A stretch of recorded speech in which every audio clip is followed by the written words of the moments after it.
The wall. It is more than just a word. It is a battle. President Trump, of course, wants a border wall. Not getting it, a big reason why the government shut down for a month and may shut down again soon. But is the president's view for a wall the same as Border Patrol agents who see migrants go up and over and under barriers? ABC15 Sonu Wasu went to Yuma for a reality check.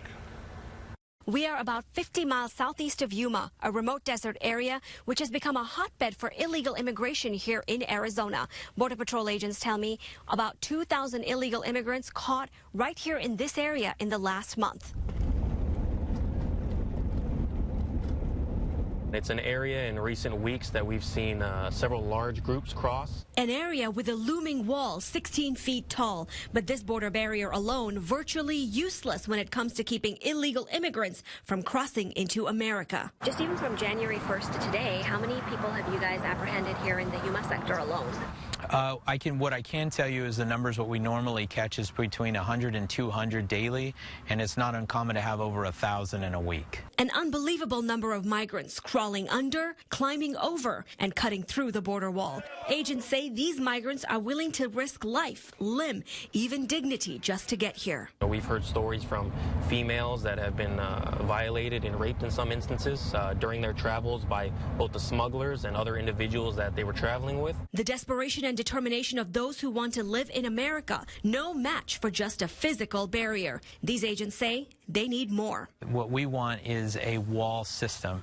So with that comes technology. It's just not a physical barrier. Agents want a smart wall with ground sensors and cameras, but they also want height. Adding 10 more feet is definitely a deterrence factor. A wall that not only goes up, but also goes deep down into the ground. How deep would you like to see it?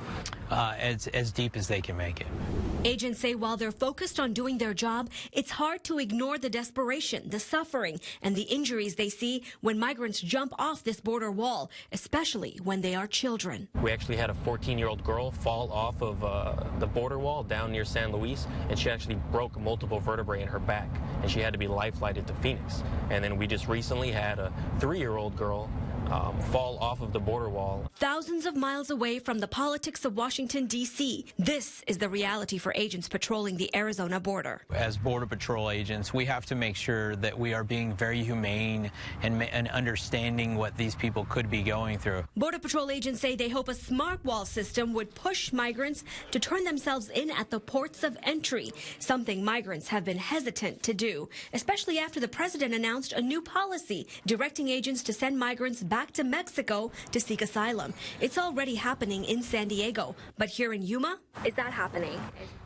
Actually, I'm not aware of that comment, and I'll leave the president's comments to himself. So basically, you've not been given a directive to send them back to Mexico?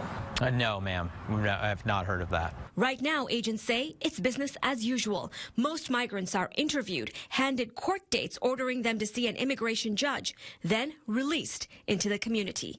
In Yuma County, Sonu Wasu, ABC15, Arizona. Yuma Border Patrol agents say medical bills for injured and sick migrants taken into custody added up to almost $700,000 just last year alone. It is Friday night. You know what that means. Another round.